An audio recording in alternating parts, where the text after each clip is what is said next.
বিশেষজ্ঞদের বিশ্লেষণে বেরিয়ে আসতেছে, বিশেষজ্ঞদের বিশ্লেষণে যে কমিশন তো স্ট্যাটাসের দিক দিয়ে অবিষ্ঠিত আরো বেশি শক্তিশালী। তারা কমিশন করতে যাচ্ছে বা কমিশনের অনুমোদনও দিয়ে ফেলছে।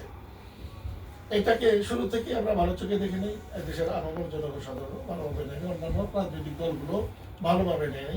রাজনৈতিক দলগুলো হয়তো বা তাদের নির্বাচনী বা বিভিন্ন কারণে মুখ করে নেই বা তেমনটা সামনে আসেনি। হেফাজত কিন্তু বরাবরই এটার বিরোধিতা করে আসতেছিল। মানুষ হেফাজতের কাছ থেকে যে ধরনের বিরোধিতা চাইছিল বা প্রত্যাশা করে সেই ধরনের বিরোধিতা কিন্তু হেফাজতের পক্ষে এখনো হয়ে ওঠেনি। এর কারণ হলো এই কনসেপ্টটাই এমন যে এটা আসলে বুঝে ওঠা যায়। আমি বলবো এটি, এছাড়া উদাসীনতা শব্দ বলাতেই হবে না, উদাসীন ছিল না শুরু থেকে আমাদের জানা ছিল সকলের।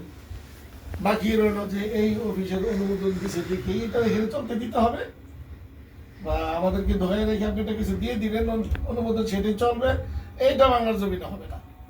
হেফাজতের একজন কর্মী নিচে থাকতে হবে, এটা কখনোই হতে দেওয়া হবে না।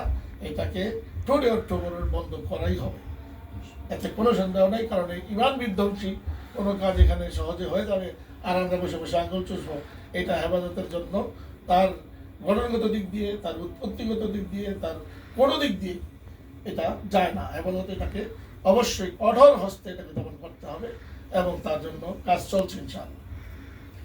অনেক ধন্যবাদ আপনাকে। আপনি change.tv.press-এর নিয়মিত আয়োজন সোজা সাপটা অনুষ্ঠানে এতক্ষণ ছিলেন, আপনাকে অসংখ্য ধন্যবাদ জানাচ্ছি। আপনাদেরকে ধন্যবাদ, দর্শকদেরকে ধন্যবাদ।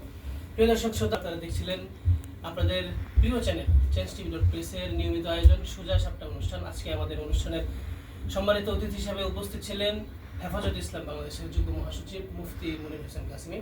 প্রিয় দর্শক শ্রোতা, আমরা অনুষ্ঠানের একেবারে শেষ পর্যায়ে এসেছি। আপনারা আপনাদের যে কথাগুলো রয়েছে সেগুলো আমাদের কমেন্ট বক্সে জানাবেন এবং আমরাও চেষ্টা করব যে আপনাদের মতামতের ভিত্তিতে অনুষ্ঠানগুলো সাজানোর জন্য। প্রিয় দর্শক শ্রোতা, শেষ করছি, আবার দেখা হবে আগামী পর্বে। থাকুন চেঞ্জ টিভির সঙ্গে এবং শুভ পরিবর্তনের সঙ্গে। আসসালামু আলাইকুম ওয়া রাহমাতুল্লাহি ওয়া বারাকাতুহু।